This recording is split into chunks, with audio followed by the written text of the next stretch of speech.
Bem-vindos ao nosso canal. Hoje vamos explorar um momento marcante na vida de Chico Xavier, onde ele é confrontado por uma pergunta desafiadora que coloca sua ética à prova. A resposta de Chico não apenas surpreende, mas também o torna alvo de uma ovacionada manifestação de reconhecimento por sua integridade e sabedoria. Antes de prosseguirmos, gostaria de pedir que vocês não saiam do vídeo após este recorte inicial, pois trarei ainda mais informações que agregarão ainda mais valor ao conteúdo que estamos compartilhando hoje. Convido vocês a permanecerem conosco até o final deste vídeo. Deixem seus nomes nos comentários para participarem do nosso círculo de oração. Se ainda não são inscritos no canal, inscrevam-se agora e deixem o seu like para continuarmos compartilhando conteúdos significativos juntos. Sem mais delongas, vamos mergulhar nessa jornada de reflexão e aprendizado com Chico Xavier. Muito bem. Chico Xavier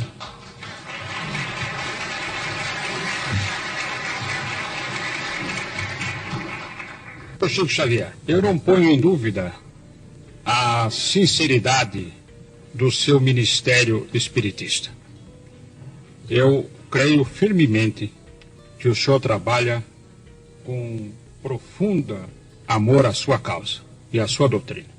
Mas eu vou insistir no aspecto mais conhecido da sua obra, das suas atividades, que é aquela do escritor psicográfico. O senhor afirmou, logo a minha primeira pergunta, que escreveu 107 livros e que tem 4 no prelo. Na literatura brasileira, o senhor é, depois de Coelho Neto, o mais prolífico dos escritores que já redigiram na língua portuguesa. Por outro lado, o senhor disse, respondendo a uma pergunta minha, que havia feito apenas um curso primário. O senhor, para todos os que aqui estão, e os que estão ouvindo no vídeo em casa, é um homem que tem uma grande fluência ao falar. O senhor constrói com perfeição a frase. O senhor tem lógica na exposição da sua doutrina. Logo, o senhor é um autodidata, que se compenetrou da doutrina que esposou e a estudou profundamente e passou a exercer o seu trabalho expondo essa doutrina.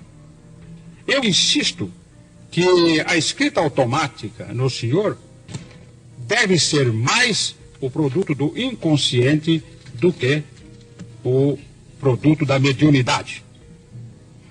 Não sei se o senhor conhece uma coleção de livros publicados na França com o título genérico A Maneira de, em que os autores Paul Reboux e Charles Miller em francês, fazem a imitação de vários autores. Por exemplo, Marcel Proust, cujo centenário acaba de passar, se o senhor ler uma página de Marcel Proust e uma página do livro A Maneira de, não distinguirá, ainda mesmo que tenha profundo conhecimento do estilo de Marcel Proust. Portanto, esta é uma imitação consciente. Eu tenho para mim que o senhor, ao redigir os livros psicografados, agiu sob o impulso do inconsciente. O meu antigo companheiro de imprensa, e caro companheiro de imprensa, Herculano Pires, cuja inteligência brilhante eu sempre respeitei e sempre aplaudi, criou um embaraço para a minha pergunta, ao falar em 400 autores que o senhor teria citado. Mas citar 40, o senhor citou 400 autores, ou o senhor escreveu a maneira de 400 autores, como escreveu como Humberto de Campos, como Guerra Junqueiro, como Antero do Quental, como Augusto dos Anjos? Creio que o número enunciado pelo casal Stig, Roland e Ibsen já está superado em mais de 400 comunicantes. Eles escreveram a maneira deles, mas respeito o ponto de vista do senhor, como respeito qualquer homem de ciência que ainda não pôde aceitar, por exemplo, o realismo da mediunidade. Respeito muito, mas continuo acreditando que eles escreveram à maneira deles, porque em algumas centenas, vamos dizer mais de 300 destes 400 e tantos, hoje parece que quase 500, eu não tinha a menor ideia do que eles escreveram. O senhor conhece um caso famoso ocorrido na Inglaterra de escrita psicografada? Uma senhora de nome Travers Smith psicografou a obra de Oscar Wilde. E os meios literários ingleses não aceitaram como sendo uma obra psicografada de Oscar Wilde. Ainda mais, eu, entre as minhas carreiras, além de jornalista, eu também tenho a de filosofia. E não me constam que obras tão complexas como a de Platão, a de Aristóteles, a de Santo Agostinho, a de Santo Tomás de Aquino, a de Descartes, a de Kant, a de Hegel, a de Nietzsche e a de outros filósofos e outros pensadores tenham sido psicografadas. Não seria por causa da dificuldade de psicografar essas obras? Hegel é quase impossível qualquer trabalho de psicografia. Bem, eu devo voltar um pouco ao nosso pensamento inicial para dizer ao senhor que desde 1931 a presença de Emmanuel em minha vida tem sido a presença de um professor. Ele tem corrigido minhas expressões, ele tem procurado melhorar o meu vocabulário, melhorar as minhas atitudes do ponto de vista verbal. E como o livro estava na frente da presença apagada que eu posso trazer, ele sempre teve muito cuidado em podar tanto quanto possível as minhas impropriedades, que eu sei que são muito grandes. De modo que eu posso declarar de público ao senhor que qualquer estrutura fraseológica mais feliz de que eu possa ser portador, isso se deve à influência de Emmanuel, a presença dele junto de mim, compreendendo a responsabilidade de um programa como este. Quanto aos escritores da antiguidade e aos escritores dos tempos modernos, com todo o respeito ao Senhor, eu me permitiria perguntar se eles também não seriam médiums. Não cabe a mim responder.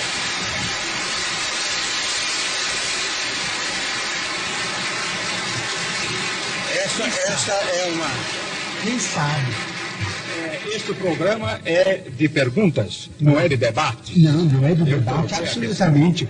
Apenas respeitando imensamente a Igreja Católica, em cujo seio formei a minha fé, mas respeito profundo e que eu devo declarar de público que nunca perdi e não quero perder. Então eu digo aqui de público, eu não conheço essas obras, mas gostaria de conhecê-las em português. Mas os espíritos amigos se referem, por exemplo, a duas personalidades do agiológio católico que deveriam ser mais conhecidas em nosso ambiente cultural. Por exemplo, na latinidade, especialmente na língua portuguesa, eu não conheço absolutamente nada. Eles se referem a Santa Brígida de Vadstena, ou Santa Brígida da Suécia, e a Santa Clara de Montefalco, na Itália, cujas biografias atestam a presença de mediunidades extraordinárias, a ponto de, diz Emmanuel, que Santa Brígida de Vadstena deixou muitas páginas, vamos dizer, do ponto de vista de autenticidade, absolutamente psicográficas. Seria muito interessante e estimaria muito conhecer a vida dessas duas grandes figuras da Igreja Católica que eu venero tanto, porque ao que me parece, pela palavra dos nossos amigos espirituais, foram duas criaturas portadoras de mensagens especiais para os cristãos. Chico Xavier, a histórica entrevista no programa Pinga Fogo. Chico Xavier, renomado médium brasileiro, ficou por 2 décadas longe da mídia, optando por se preservar do escrutínio público. No entanto, em 1971, esse período de reclusão teve um ponto de inflexão marcante quando ele apareceu ao vivo no programa de entrevistas Pinga Fogo, da extinta TV Tupi, realizando psicografias diante das câmeras. Esse evento se tornou um marco na televisão brasileira, alcançando uma audiência histórica de 75% dos televisores ligados na época. Desde então, nenhum outro programa conseguiu superar a repercussão e o alcance obtidos pelo Pinga Fogo com Chico Xavier. Mesmo comparado ao renomado Jornal Nacional, que atingiu seu ápice com 70 pontos na década de 1970 e, em 2009, teve uma média de 31 pontos, o impacto do programa com Chico Xavier permaneceu incomparável. A primeira entrevista foi ao ar em 28 de julho de 1971 e o surpreendente recorde de audiência levou a produção do Pinga Fogo a repetir o feito em 20 de dezembro do mesmo ano. Nesse segundo encontro, Chico Xavier foi o centro das atenções, respondendo a perguntas de uma ampla gama de entrevistadores, representando diferentes visões religiosas e jornalísticas, incluindo católicos, judeus, ateus, espíritas, pastores evangélicos e jornalistas. O médium abordou temas polêmicos como reencarnação, sexualidade, religião, aborto, tecnologias médicas como bebês de proveta e cirurgia plástica. Ao ser questionado sobre homossexualidade, Chico Xavier adotou uma postura franca, enfatizando que, para o Espiritismo, essas são expressões da diversidade humana que não devem ser ridicularizadas ou atacadas, e previu mudanças significativas nos padrões comportamentais relacionados à sexualidade na humanidade. Chico Xavier e sua relação espiritual com Emmanuel. Durante suas aparições públicas, Chico Xavier sempre fazia referência ao seu mentor espiritual, Emmanuel, destacando sua presença constante e auxílio nas situações mais desafiadoras. Em momentos de perguntas delicadas, ele recorria a Emmanuel, dizendo coisas como: Emmanuel, que está presente, pede para mencionar. Apesar das controvérsias, Chico mantinha uma postura diplomática e expressava respeito pela Igreja Católica. No segundo Pinga Fogo, após quase 3 horas de intensas perguntas, Chico recebeu um último pedido: enviar uma mensagem aos brasileiros. Diante de folhas em branco, ele começou a psicografar, colocando sua mão na cabeça como era seu costume. Em poucos minutos, uma mensagem longa e assinada por Ciro Costa, ex-poeta e membro da Academia Paulista de Letras, surgiu. A complexidade do texto em tão pouco tempo deixou todos impressionados, e Chico Xavier foi aplaudido de pé pela audiência. Marcel Souto-Maior, autor da primeira biografia jornalística sobre Chico Xavier, enfrentou desafios para obter a permissão do médium para seu trabalho.